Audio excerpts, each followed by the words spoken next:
Welcome to the Richard Sherman Podcast. Hit that sub button if you're new. We're here to give you great NFL content. Please tune in. Welcome back to the Richard Sherman Podcast. It's that time of the year. It's not Christmas, but it is the most wonderful time of the year. It's time for the playoffs, and the wild card matchups are presented. How are you feeling with the bye week, Mitchell, for your Detroit Lions? Richard, I'm feeling calm. I'm feeling relieved. Yesterday was full of emotion. You know, the anxiety leading up to that game, not knowing whether you're going to be going on the road to LA or taking the week off. And ultimately, the Lions get that 1 seed, which is huge. But the rest of the NFC, I mean, let's start in the NFC because the landscape is set. And the Eagles take the 2 seed, and they're going to play, and they're going to host the Green Bay Packers. The Bucs are going to be hosting the Washington Commanders. And the Rams are going to be hosting the Vikings.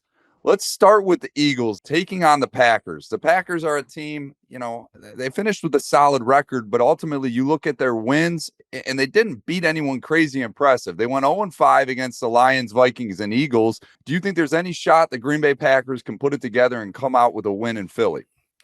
There's definitely a shot. You know, they got a good staff. They got a good defense that's playing well. They're stopping the run really well, which is very important in this game with the season that Saquon Barkley, the historic season Saquon Barkley has had for the Philadelphia Eagles, their offensive line. So the Green Bay Packers being able to stop the run is huge. But what I would feel better about if they had Jair Alexander, in the lineup to help with A.J. Brown and Devontae Smith, then I would feel a lot better about it. But Keyshawn Nixon and the boys, Rashawn Gary's having a really good season. Friend of the program, Xavier McKinney, got another pick last week, having an incredible Pro Bowl season, all-pro season. So I think they could get it done, but you have to be careful because on the flip side, the Philadelphia Eagles defense has played magnificently. And it seems like they've totally bought into Vic Fangio's scheme. They understand it. Jalen Carter has developed more into a leader of this defense. That D-line is playing really well versus the run in the past. The secondary has played pretty good all year. C.J. Gardner-Johnson is doing what he has done, you know, in this defense. He looks like he's back home making big plays. Obviously had the snafu where he got kicked out of the game, which was crazy. But outside of that, he's made huge plays for this defense. I think Quinyon Mitchell has played really well all season, especially for a rookie. Cooper DeJean has played well. So our guy, friend of the program, Darius Slay, continues to do what he does well offensively. They have all the pieces. They have one of the best offensive lines, if not the best offensive line in football at their disposal. And I think that's what makes them a really balanced and really dangerous team when it comes playoff time. Now, there is a concern that I don't understand why Jalen Hurts is still in a concussion protocol. You know, after this amount of time, that's a bit concerning for me. I mean, you would expect by Wednesday or maybe even late tomorrow, he should be cleared to play, and if he's not, then I start to get really concerned because they will have a much harder time beating the Green Bay Packers without Jalen Hurts than they would with him. For the Packers, you know, Christian Watson went down with an injury last week too. I mean, that's a guy, you know, not the best hands in the league, but one of the fastest guys in the league, can take the top off the defense and can really stretch the field. Without him, they're going to have to adjust. Richard, if you're Matt LaFleur, how do you scheme this up to give your team the best shot to win this game? Well, you run the football. You lean on the run game, and you have to get that going. You have to be consistent. Josh Jacobs, this is the reason you got him, to be effective in these playoff games, to take pressure off of Jordan Love, to take pressure off that defense, to possess the ball longer than your opponent. So that's what they're going to have to do. They're going to have to run the ball really effectively. Jordan Love is going to have to be very careful with the football because if you give it away in a game like this, you go home in a hurry, and you're on the road. So their defense, they're going to need to cause a turnover, maybe 2, and give Jordan Love and Matt LaFleur an extra possession, and that'll help them win this game. But without those things, if they're not able to run the ball well and they're having to lean on Jordan Love and lean on this offense and the defense can't get turnovers, then it's going to be a long day for them. But I think there's definitely a path for the Green Bay Packers to win this game, but I think the Philadelphia Eagles pull it out. Well, they got to lean on the run game, like you said. That's what gave them success in last playoffs when they blew out the Dallas Cowboys and really, you know, gave the San Francisco 49ers hell in that divisional round as well. Let's see if they can replicate that same, you know, magic that they did last year. Let's go to Tampa Bay. They're hosting the Washington Commanders. Washington Commanders, one of the surprise teams this year. Jayden Daniels certainly looks like the answer for them at quarterback. And our guy, you're one of your best friends, Bobby Wagner, shows why DQ, Dan Quinn, brings him in to be the leader of that defense. But the Tampa Bay Buccaneers, they're resilient, man. I mean, not they don't get a whole lot of credit, but they deserve a lot of credit. I mean, this team, we talked about on the last podcast, they had to overcome a ton of adversity this year with key players getting injured on the offensive side of the ball, with Chris Godwin and Mike Evans going out for a considerable amount of time. This is going to be a huge game. You know, the Tampa Bay is a tough team. Do you think that they come out on top? Vegas has got them as a 3-point favorite. I think Tampa definitely has the advantage right now. Young quarterback, but the way Jayden Daniel has played this entire season, I think he's put us on notice that you can't doubt him. You can't go into a game expecting him to be like normal rookies and to play like normal rookies or to have the nerves that normal rookies would have in these playoff games. But on the flip side, there's Todd Bowles, and in playoff games, Todd Bowles has a team that creates turnovers at a high tilt, they get sacks at a high tilt, and they limit scores at a high tilt. And they're getting healthier. They've been banged up. Jordan Whitehead has been banged up. Mike Edwards went out in that game. They've been banged up in the secondary. Vita Vea has played a Pro Bowl style football this entire season. Their offensive line has played pretty good. Bucky Irvin has come into his own at the running back position. He's done a great job. And I think Mike Evans continues to be the steadying force of this offense, and Baker Mayfield. Baker Mayfield has really played incredible football, and I think, you lose track of where he was drafted and all that because it's a feel-good story, but he still was a top pick in the National Football League, and he's playing that way. He's plays 41 touchdowns on the season, 4,500 yards passing. Whether it's with his legs or with his arm, he's a gamer, and he's doing whatever is necessary to get it done. But on the flip side, so is Jayden Daniels.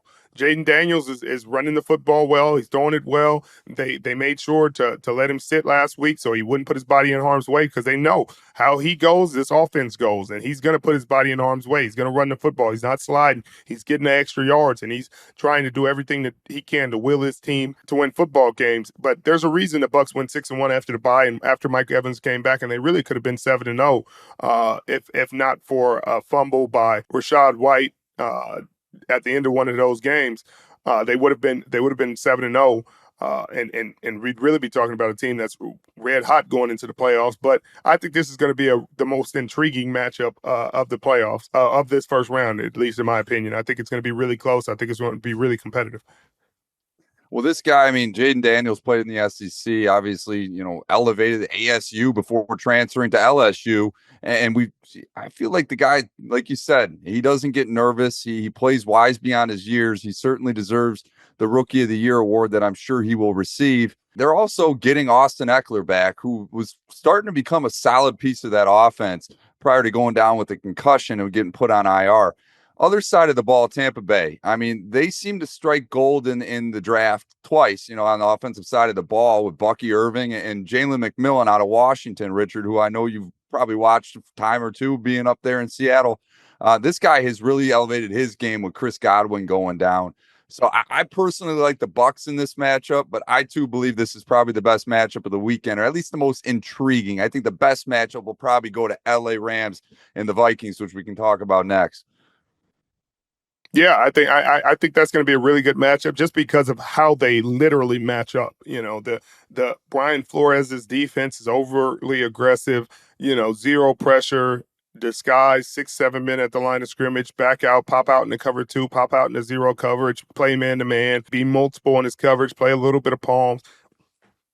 I think Stafford had answers for that the first time they played. I think Sean McVay had answers for that, and that's why they were able to get the win earlier in the season. I think there'll obviously be adjustments made on both sides. But again, Kyron Williams is running the ball well. Stafford with Puka Nacua and Cooper Kupp healthy. Higbee's healthy now. I think with all their weapons at their disposal, they're still a very dangerous team. It's going to come down to what can they do offensively. The Minnesota Vikings, can Aaron Jones get going? Can Cam Akers get going? Can TJ Hawkinson get open and be effective in his offense? Can they get Justin Jefferson and Addison going in this game because they were shut down against Detroit, and it was straight man-to-man coverage. And I think, obviously, the Rams seeing that on tape is going to be encouraging, and they're going to feel Chris Shula is surely going to think, hey, if it's not broke, don't break it. Why not do what Sam Darnold struggled with against the Detroit Lions, which is pressure him. Put pressure in his face each and every play. Trust your defenders down the field. Trust your DBs to be able to hold up and stand up in coverage. Trust that he will not be able to get the pass off. And they have good. Jared Verse will probably be up for Defensive Rookie of the Year. If I think he'll be in the top 3 if he doesn't win it. And he's having a great year. I think Akello Witherspoon is covering his butt off. I think he's doing great in their secondary. I think this defense can get it done, but I do think they're going to take a page out of Detroit's book to try to affect Sam Darnold, and how he responds to that will determine who wins this ball game. Because I think that Stafford and their offense will be able to score points if the Vikings can score points and they can manage the game and they can control it that way. I still think they're the better team, but the better team doesn't always win in the playoffs. It's about matchups. It's about scheme. It's about executing down the stretch, and Stafford has shown that he will execute at a high level. Well, the last time the Vikings lost against the Detroit earlier this season, they won on the road. Following that, and lost to the LA Rams. We'll see if that replicates itself. The Vikings, in my opinion, are a lot better than they played last night against the Lions. I think the Lions kind of schemed it up well, especially defensively. My goodness, but my question for you, Rich, like after you come off such a bad defeat, and obviously with so much on the line with that first round bye on the line, and now you got to go on the road again to LA, like how defeated do you think this team is, like mentally? Do you think they're feeling all right now? Can they provide the juice that they need to get this win? No question. They're playing in one of the toughest divisions in football, and really one of the toughest divisions in the last 50 years. So I think they more feel they're battle tested. It's unfortunate how that game went out, but they fought them down to the wire, and obviously Detroit was able to pull away at the end. But that was a dogfight against a really good team, and I think if nothing else, it showed them defensively that they can play with anybody. That they can stand up against a really tough team. Obviously, Jahmyr Gibbs turned it on and helped Detroit pull away at the end. But I don't think you're discouraged. A 14-3 team isn't going to the playoffs feeling discouraged. You lost 3 games out of 17. I think you feel really good that you can play with anybody, that you can beat anybody. I know, this team beat you earlier. I think they'll look at that tape and they'll take a hard look at that tape and see the things that they did wrong and the mistakes they made. And I think they're a much more veteran team since they played them the first time and lost that game. So it's going to be a good game. I think Minnesota finds a way to pull it out. I know they're on the road in LA, but it's not a weather environment. It's an indoor stadium against a talented team, but not as talented as they've shown to be this year. Well, in terms of the LA Rams, we're going to see if Puka Nacua can keep up his hot streak. The guy I would keep an eye on is Cooper Kupp. I mean, he's really been underwhelming for the last month of the season. I think he's due for a breakout game. We'll see if Minnesota can contain him, but this is my matchup to watch right here. This is my favorite matchup of the weekend. Vikings against the Rams, and we'll see who pulls it out. NFL playoffs? We're talking NFL playoffs. You bet we are. Get in on the action at DraftKings Sportsbook, an official sports betting partner of the NFL. Scoring touchdowns is key to winning in the playoffs, and the key to you scoring big is betting on them at DraftKings, the #1 place to bet touchdowns. Ready to place your first bet? Try betting on something simple like a player to score 6. Go to the DraftKings Sportsbook app and make your pick. Here's another reason to watch some of your favorite players crush it in the playoffs. New customers bet $5 to get $200 in bonus bets instantly. Score big during the NFL playoffs with DraftKings Sportsbook. Download the DraftKings Sportsbook app today and use code Richard. That's code Richard for new customers to get $200 in bonus bets instantly when you bet just $5. Only on DraftKings Sportsbook. The crown is yours. Richard, let's go to the AFC wildcard matchups, and let's start at the top. I mean, the Chargers are taking on the Texans, the Steelers are taking on the Ravens, and the Broncos are taking on the Bills. Let's start in Houston. I mean, the Houston Texans are going to be hosting this LA Chargers team, with new coach, Jim Harbaugh, your former coach. And the Chargers have kind of brought a whole new identity. I mean, Jim Harbaugh likes to pound the rock. This Houston Texans team is really, in my opinion, been very, very much so underachieved this year. I know they've battled injuries, obviously without Steph Diggs, without Tank Dell, but they're bringing in Deontay Johnson. We saw him in the week 18, and you obviously got Nico Collins there. Can Houston turn this around and be the team that everyone expected them to be this season and go on a mini run in this playoffs? Well, they have the talent to do it. I guess it's to be seen. CJ Stroud has taken a step back, it appeared. Obviously, they've been banged up. Tank Dell going down, Stephon Diggs going down. But Danielle Hunter's having a good year. I think that they'll get the pass rush there. Derek Stingley's having a good year. Again, Nico Collins was leading the league in receiving before he went down with injury, and maybe this is the game that puts him back on track, that gets him back in rhythm. The Chargers have shown that they struggle at times offensively to get a rhythm if they can't run the ball well.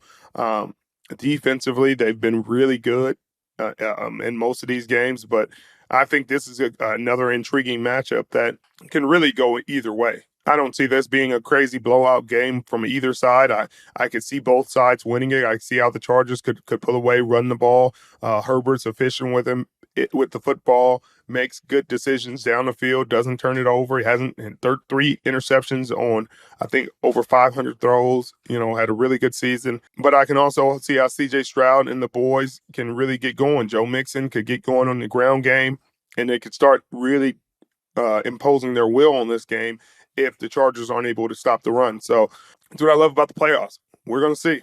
We're going to find out. We're going to see. I mean, you've talked about it on past podcasts. Jim Harbaugh is so good at changing the culture and identity of teams. Everywhere he goes, he wins, from San Diego to Stanford to obviously, San Francisco and Michigan. And now with the Chargers, I mean, this Chargers team had just been treading water for the last 5 years. And now they've seemed to, again, develop this identity.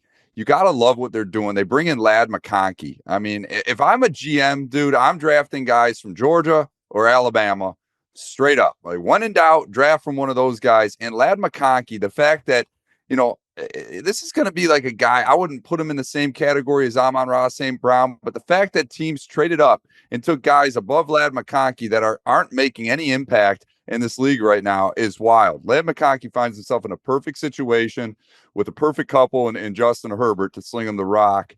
I'd keep an eye on him. Richard, I kind of like the Chargers in this matchup. I think you got to go with the team that's been playing better ball. Quentin Johnston, I don't know where that performance was all year, but my goodness, what was it, 180 some yards that he had last game? If he can catch the ball, I mean, the guy's a burner, big body. The Chargers might have something here. I just like LA in this matchup above Houston, just because Houston has not been playing to their level. Let's go to Baltimore, Rich. This Steelers team goes into Baltimore after finishing the season, losing 4 games in a row. And let's start the conversation about Mike Tomlin. Like, this guy is such a good coach. The fact that he's able to get this team into the playoffs year after year after year is so beyond impressive. But at what point does it just not become enough, Rich? Like, because obviously going to the playoffs, you want to appreciate that, but you want to win games in the playoffs. And the Steelers just haven't been able to do that of late. Do you think there's a timeline with how long Steelers can accept not winning in the playoffs? I don't know. I don't know, because I think there are people lined up to get Mike Tomlin to be their head coach. He's a culture builder. He's a guy that has literally never had a losing season, and I understand the frustration fans have, but that's what happens when you never have a losing season. Fans never want the losing season. They just want what comes with the losing season. So you want a top quarterback. You want to be able to draft a franchise quarterback, and you'll never be bad enough to draft a franchise quarterback and to get one in the top 5 unless you get him in the later rounds, in the second, third round. And I think you thought you got that with the feel-good Kenny Pickett story. Hey, he's a hometown kid, went to Pitt, grew up around here. We think we got our franchise guy, and that didn't end up being the case. But I think some of it starts with personnel, because offensively, your personnel hasn't been up to snuff. how many receivers? Deontay Johnson is playing for somebody else. George Pickens looks like a really good pick, but you see the immaturity at times, and sometimes he deals with that. But he's a really great talent. You picked up Justin Fields and Russell Wilson. Justin Fields was 4-2, but the offense was pretty stagnant. He used his legs a lot in the red zone. The pass game was pretty anemic, and so insert Russell Wilson, and he goes out, has really good games for the first 6 games, and looks good, and looks like the guy that maybe you need to sign an extension to. And now, if you look at the conversation of Steelers fans were having in Russell's first 6 games versus his last 6, or last 4 or 5, it's totally changed. And I think that's where the concern is. Like, is that Tomlin? Because the defense has regressed a little bit. They're not getting as much pressure. They're getting banged up, but it's still Cam Hayward's played well. TJ Watt has played well. They're still Minka Fitzpatrick just made another Pro Bowl, and you wonder. I don't think you ever get rid of him. I don't think you can get rid of him and justify it. Oh, we went to the playoffs and we didn't win. I'm not sure you had the talent to necessarily be in the playoffs and do damage. And, unfortunately, that's just the case right now until you get a quarterback. And if you think Russell's the guy, then you're going to have to surround him with more talent. You're going to have to surround him. Bringing Mike Williams in was helpful, but you're going to have to surround him with more talent and more running game, more offensive linemen, better offensive linemen, more protection, and in order for him to be successful. And then you're going to have to, again, shore up that defense. But anything can happen in the playoffs, but this is just a tough division. And right now it's Baltimore's. Well, no question. I mean, the Steelers really had a tough matchups down the stretch. They played the Eagles, the Ravens, the Chiefs, and ultimately a very hungry Cincinnati Bengals team. And Richard, they weren't frankly close in any of these games whatsoever. I think it's really telling about the team that they are. I think they beat up on mediocre teams, but when it comes to facing the big dogs, I just don't think they're there yet. I mean, they have certain pieces in place that certainly help them.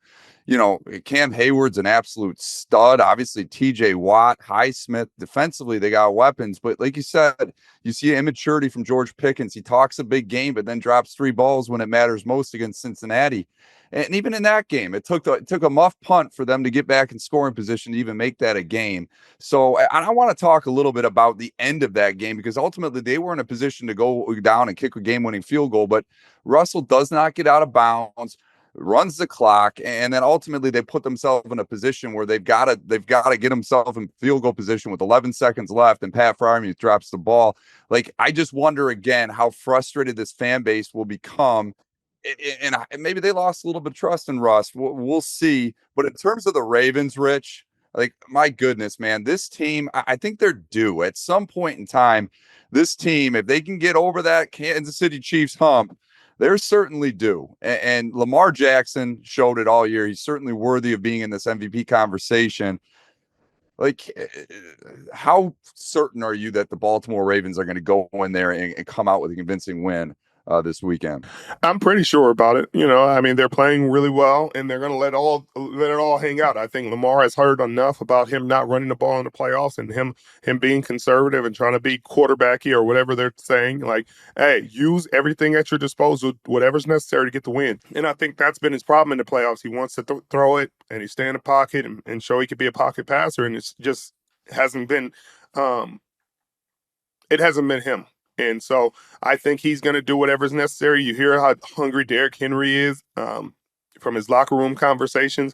He's hungry for a win. That defense they have that was struggling early in the season, I think Zach Orr has finally figured it out and made the right adjustments, and that defense is playing out of their minds now. Marlon Humphreys is having a great season, another Pro Bowl season for him, and I think that's going to be the difference maker going down the stretch. They're playing right, they're hot, they're playing together at the right time, and I think they're a team that can deal with the cold. If they got to go to Kansas City and get it done, I think they can do that. If they got to go to Buffalo and get it done, I think they can do that. And so they're a team that's built to have to weather the storm they're going to have to get if they want to get a ring this year. Well, we'll check the status on Zay Flowers. He went out in Week 18 with an injury, but Rashad Bateman filled in swimmingly. I mean, that guy looks fantastic. You got Mark Andrews is healthy again, finally. Big body. And like you said, the hammer, Derrick Henry, just wears these teams down. I mean, the Ravens have everything they need to make a title run and come out of the AFC. It starts with the Steelers, though. They got to overcome a division foe. Let's take it to Buffalo, Rich. This team, Josh Allen, marvelous season. They're hosting the Denver Broncos and Bo Nix. I mean, the guy looks like he's going to be a 10-year starter at minimum in the NFL going forward, and he's got the perfect pairing for himself with Sean Payton. This is going to be a game that's certainly worth watching. The Broncos are 8.5-point dogs, but I could see it being a lot closer than that. What are your thoughts on the Bills and the Broncos heading into this matchup? Well, it could be intriguing. I think Buffalo just has the pedigree. They're playing well. Josh Allen's having a really fantastic season. I think Sean McDermott is doing a great job coaching this team. Their defense is playing good enough, but this Denver defense is one of those defenses that could throw everything in the kitchen sink at Josh Allen and really cause some issues. And I think offensively, if somehow Bo Nix plays a great game, he could play great. They have a chance and they could pull an upset. But I think I don't know. I don't think Bo Nix will play well enough to beat Josh Allen in Buffalo. I think that'd be really, really surprising if that happened. I think Josh Allen is going to will this team to a victory. They've won their last 4 wild card games, and I know this Denver defense has shown real great promise. Pat Surtain it might be the defensive player of the year this season, and they do a great job against the run. Vance Joseph deserves a lot of credit for what they've been able to do, and it's a feel good story in the playoffs. But Buffalo is just on another tier right now than Denver. So this upset, if Denver found a way to win, I'd be really, really surprised. But anything can happen in the National Football League, and sometimes a rookie that comes in young, dumb, and full of gum is just it sometimes just goes out there and does some things because he doesn't know he's not supposed to. He doesn't know what's supposed to happen. He's just out there playing and balling and feeling good and enjoying the moment. And sometimes that's enough to get a team going. If Sutton goes up there and makes a few big grabs and, things can happen where momentum can shift and Buffalo could be concerned, but I just don't see Josh Allen losing this football game.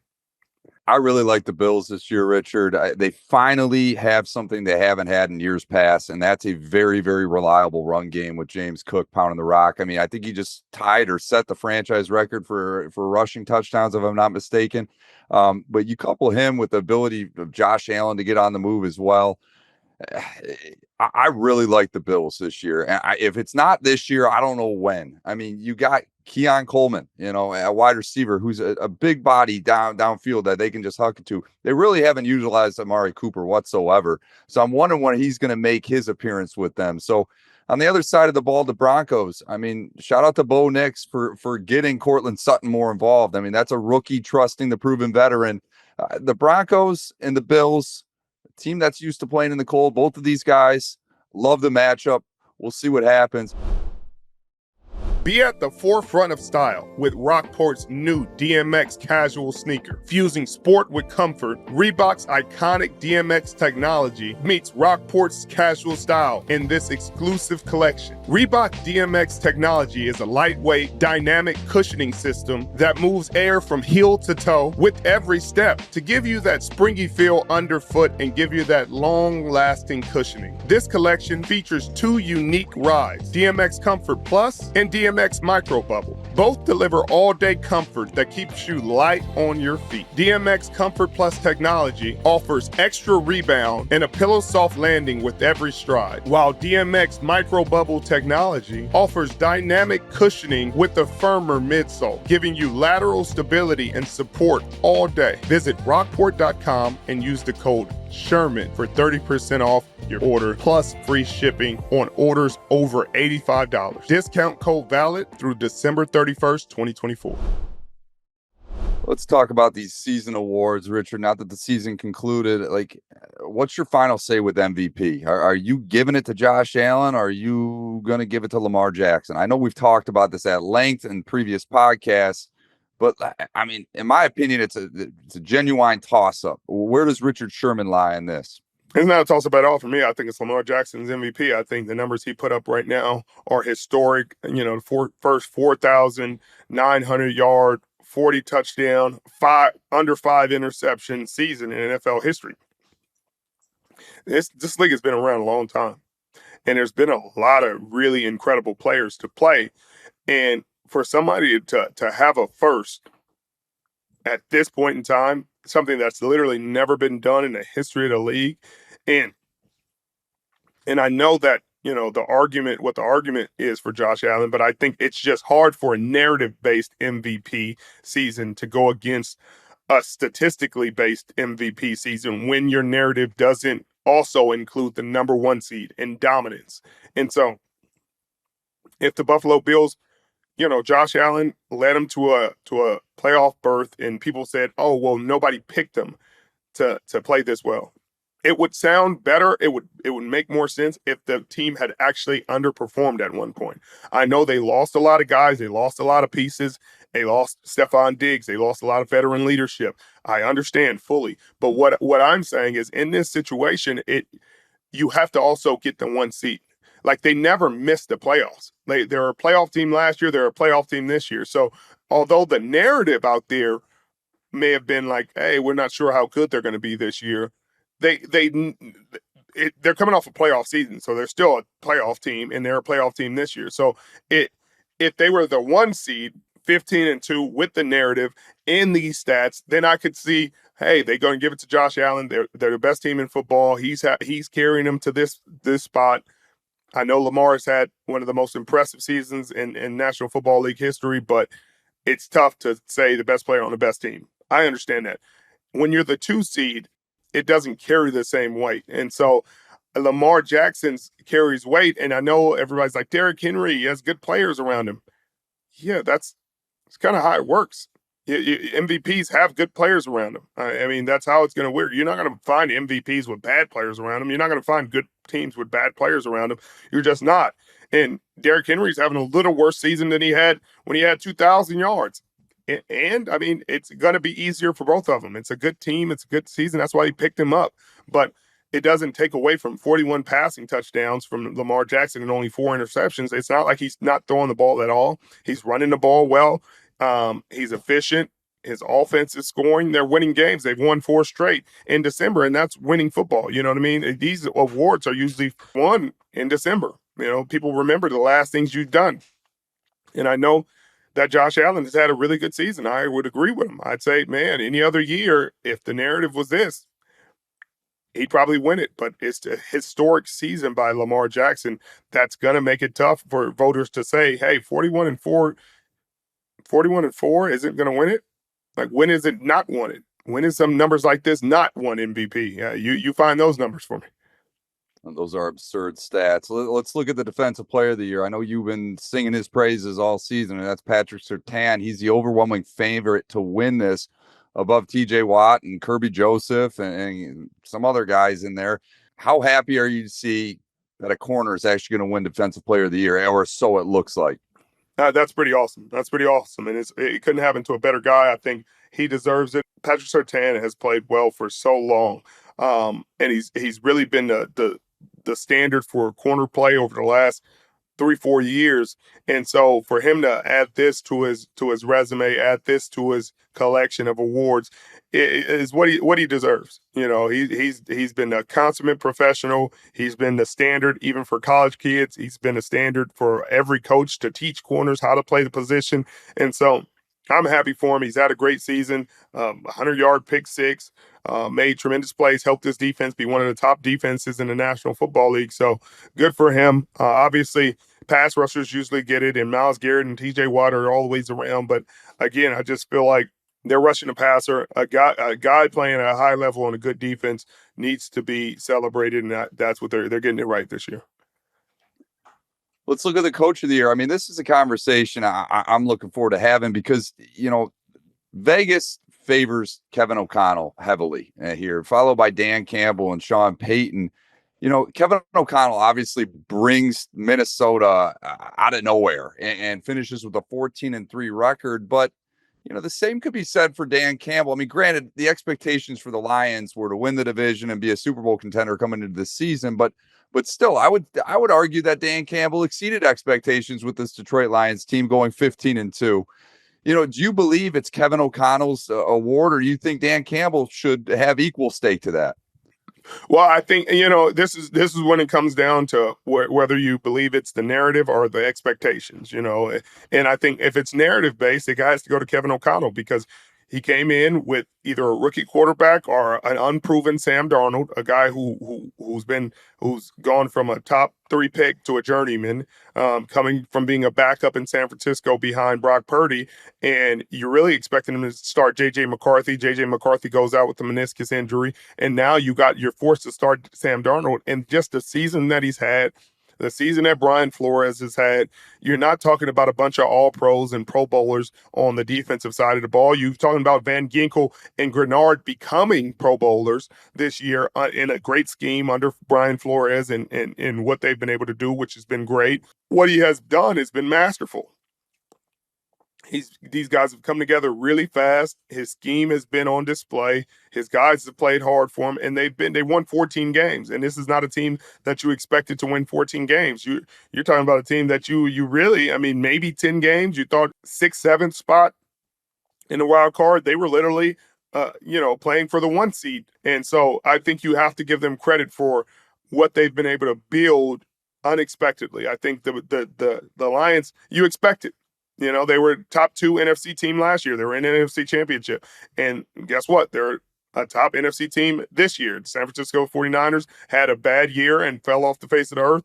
And the Detroit Lions have continued to be what they were last year. And I think, unfortunately, coaches get punished for that. You're not – Andy Reid went 15-2, and you're not even thinking about him for coach of the year because it's like – Right. You know what I mean? So sometimes you get punished because your team's talented, because the expectations for your team are high, and that's why Kevin O'Connell will likely get it. I mean, that's where Stefanski has multiple coaches of the year and no postseason success to really speak of.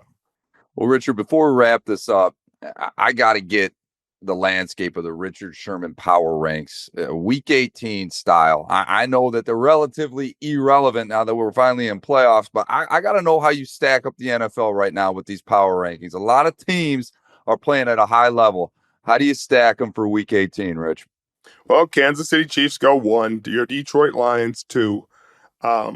3 would have to be Baltimore Ravens. I'm going to go Baltimore at 3.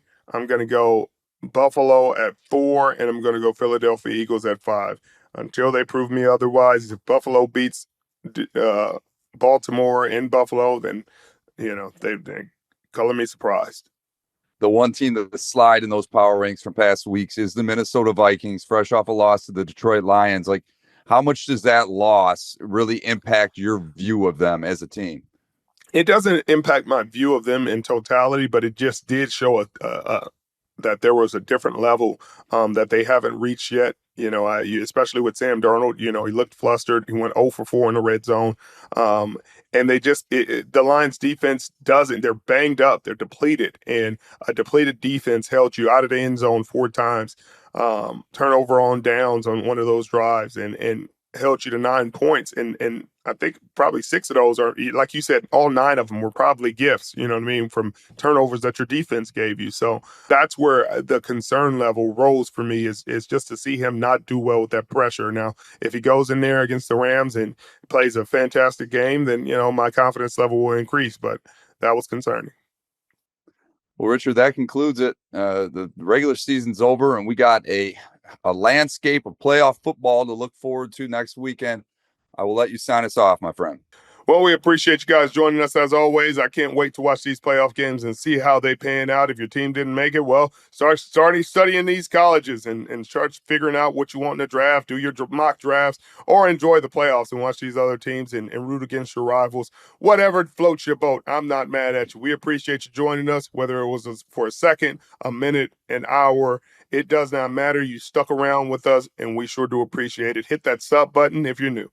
I judge the quality of a fragrance by the compliments you get. When I wore Ovation for the first time, second time, and third time, usually I walk past somebody and they're like, hey, what you got on? Who over there smelling good? That's the injection of confidence right there to you. That's right. We want to be at the forefront of using the brand as a gateway for these young athletes. Custom suit, we do a photo shoot, we do a video, and it's all about that partnership to create a personal brand. And I love you guys associating it with more sophistication. Throwing a suit on a kid, sometimes it takes for you to see yourself with a suit on in the mirror to be like, hey, I have more to offer. Ovation for Men, we're part of Amazon's Black Business Accelerator. You know, Amazon has invested $150 million for the next 4 years to uplift small businesses like myself to scale. You know, Amazon is really putting their money where their mouth is. They're committed to excellence on every level. They want to scale these businesses to be amongst the best in whatever industry they're in. You've always been authentic. You've always been pushing excellence. Well, I appreciate that. As our slogan says, every man deserves an ovation. Yes, sir. Listen, this relationship with Ovation for Men, Richard Sherman, the volume, this is just the beginning. I appreciate you guys letting me be a part of your journey. If you haven't already checked them out, go out there, get your man some. And get the sport too. And it can be Christmas, birthday, holidays, or yesterday. But make sure you get it.